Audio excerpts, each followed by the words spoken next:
안녕하세요. 사랑하는 성도님, 구원의 주님이 우리와 함께 하십니다. 우리와 함께 하시는 주님을 찬양합니다. 기도합시다. 주님, 감사합니다. 오늘도 저희들에게 희망의 날을 열어주시니 감사합니다. 비록 이 세상은 혼란하고 또 우리의 삶의 일터와 환경과 자리는 많은 어려움과 위기와 역경 가운데 있지만 주님께서 우리와 함께 하시고 또 우리를 사랑하여 주시고 우리를 인도하여 주심을 생각할 때 주님의 그 은혜와 사랑에 감사드립니다. 주님이 계시기에 우리는 오늘도 희망하며 하루를 시작합니다.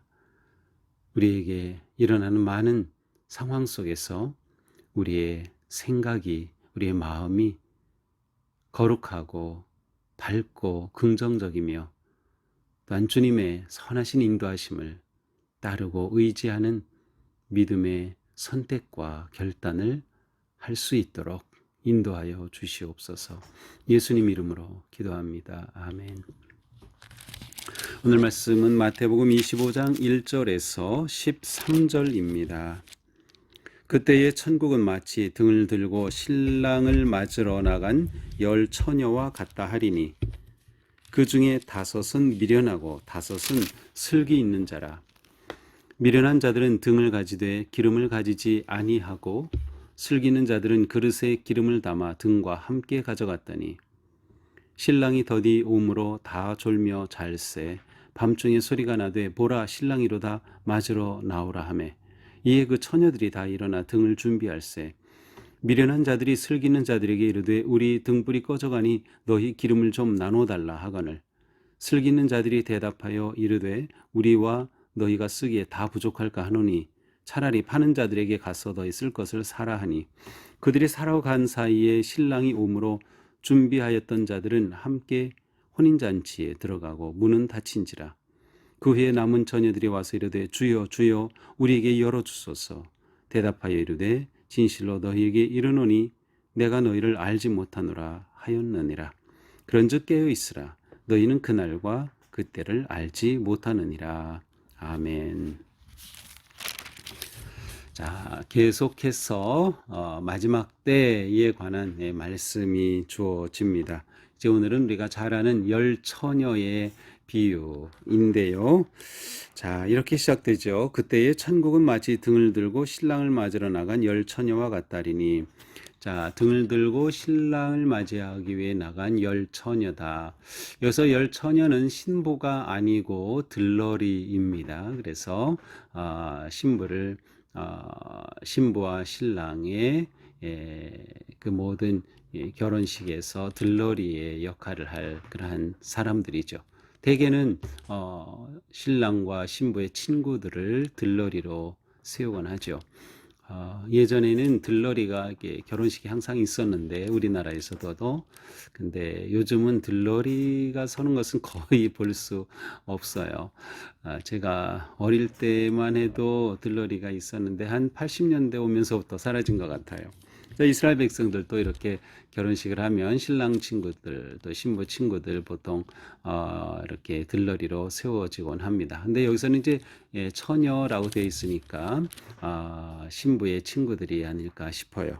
자, 이렇게 들러리로 10처녀가 이제 결혼을 대비해서 또 신랑을 맞이하기 위해 이렇게 준비됩니다. 자, 그런데 그 중에 5은 미련하고 5은 슬기롭다.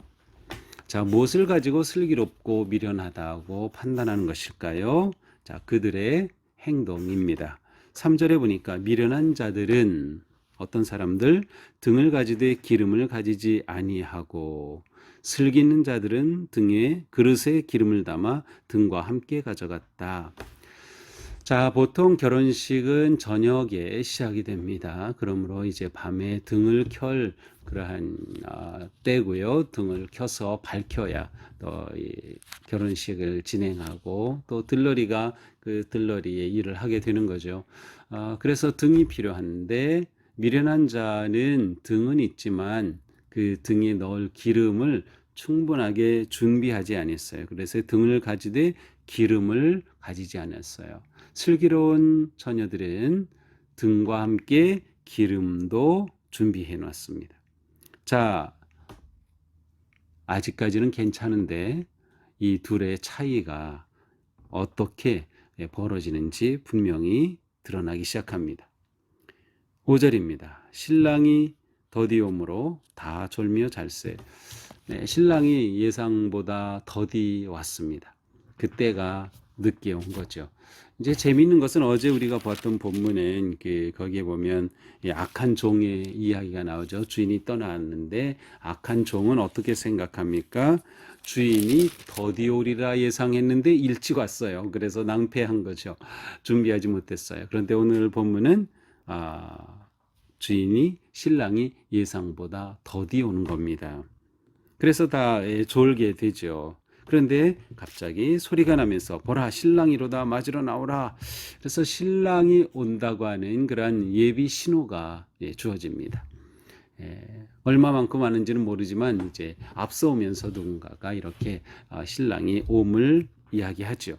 자, 그러니까 이제 이 들러리들 준비해야 되겠죠.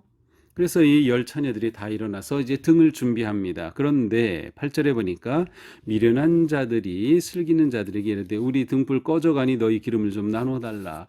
자, 신랑을 기다리는 동안에 예상보다 더 지체되었어요. 그래서 등불이 꺼져가고 있어요. 기름이 다 떨어져 가고 있는 거죠. 그러니까 이 미련한 들러리들이 우리에게 좀 기름 좀 구워달라 이렇게 요청을 합니다. 그러니까 이 슬기 있는 들러리들이 말하죠. 우리와 너희가 쓰기에 다 부족할까 하노니 차라리 파는 자들에게 가서 쓸 것을 사라. 우리가 나눴다가는 서로가 다 부족할 것 같다. 그러니 차라리 빨리 가서 사가지고 오는 게 좋지 않겠느냐라고 말해 줍니다. 자, 여기서 우리는 이 미련한 자들은 슬기로운 자들이 준비한 기름을 가지고 들러리가 되어 신랑의 이 잔치에 참여할 수는 없었어요. 그들이 스스로 준비해야 했던 거죠. 그렇습니다. 우리가 남의 것으로 내가 구원을 받지는 못해요. 마지막 때에 다른 사람의 선한 삶과 다른 사람의 믿음으로 구원을 받을 수는 없어요. 우리가 누구에게인가 복음을 전하고 또 우리는 누구로부터 전도를 받고 복음을 받아 예수님을 믿게 되었죠. 하지만 이 구원은 결국 나의 믿음으로 구원받는 거죠. 다른 사람 손잡고 천국으로 들어갈 수는 없는 것이죠. 왜냐하면 구원은 하나님과 나와의 1대1의 관계입니다. 그러므로 나는 나의 기름을 준비해야만 하는 거죠. 자, 이래서 이제 이 미련한 들러리들은 기름을 사러 빨리 나갔습니다. 그런데 어떡합니까? 10절에 보니까 나간 그 사이에 신랑이 그냥 오고 말았어요. 이렇게 되니까 준비하였던 이 들러리들은 신랑과 함께 잔치자리에 들어가고 문은 닫혔습니다. 실제로 이제 이 당시 유대 지역에서 결혼식이 있으면 신랑이 잔치집으로 들어오면 신랑 신부가 들어오면 그 문은 닫히게 됩니다. 왜냐하면 강도나 도적들이 잔치집에 들어와서 약탈하는 경우가 종종 있었기 때문에 안전하기 위해서 신랑 신부를 보호하고 또 안전한 잔치를 위해서 신랑 신부가 잔치집으로 들어오면 문은 닫히고 마는 거죠. 자, 이렇게 되고 말았어요. 그러니 기름을 사러 나갔던 이 5 처녀들은 어떻게 합니까? 와보니 문이 닫혔죠. 그래서 외치죠. 주여 주여 우리에게 열어주소서. 하지만 열어주지 않습니다. 들리는 말은 무엇이에요? 너희를 알지 못한다. 너희를 알지 못한다. 그런즉 깨어있으라. 너희는 그날과 그때를 알지 못하느니라. 그런즉 결론은 뭐예요? 깨어있어라. 왜? 그날과 그때는 알지 못한다. 어제의 본문도 마찬가지였어요. 그때는 오직 하나님만 아시는 거죠. 그날과 그때는 모릅니다. 그러니 깨어 있어야 한다. 깨어 있어야. 어제와 오늘 본문의 메시지는 똑같습니다. 깨어 있어야 한다. 또 준비해야 한다라고 하는 것이죠. 자, 기름과 등을 본다고 하면 등은 형식이라고 하면 기름은 내용이라고 할 수 있어요. 그래서 그 틀에 내용이 들어가야 온전하게 되는 거죠. 근데 미련한 들러리들은 기름이 없었어요. 넣을 내용을 갖추지 못한 거죠.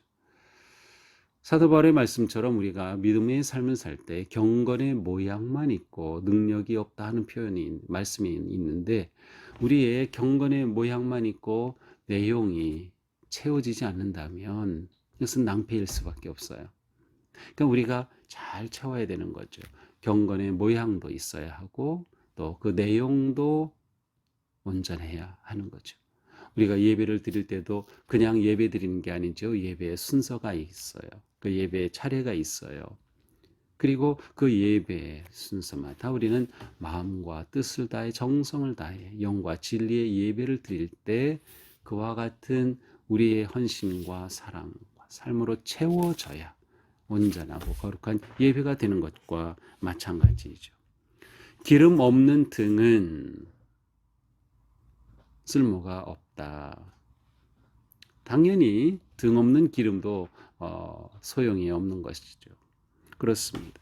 그러므로 우리는 끊임없이 우리의 믿음의 삶에서 등과 기름을 함께 잘 갖춰야 하는 거죠. 자, 오늘 말씀을 보면서 우리는 그때는 반드시 온다. 이것을 우리는 먼저 기억해야 돼요. 그때는 반드시 온다. 이 믿음이 있어야 그 다음 주시는 메시지가 다가옵니다. 그때가 반드시 있다 하는 믿음이 우리에게 있다면, 주님 재림과 심판의 때가 있음을 확실히 믿는다면, 그때 우리는 그러면 그때를 우리가 어떻게 맞아야 할까? 그렇습니다. 깨어 있어야 하는 거죠. 깨어 있음은 곧 준비하는 것과 똑같습니다. 깨어 있으면 준비하는 것이에요. 자, 오늘 말씀을 통해서 준비한다, 깨어 있는다는 것은 어떤 행동일까요? 기름을 채우는 겁니다. 그런데 중요한 것은 기름을 계속 채우는 거예요. 우리가 주님 오실 때까지 기름을 계속 채워야 합니다. 기름을 채운다. 기름이라고 하는 것은 무엇일까요? 우리가 마땅히 살아야 할 삶의 내용입니다.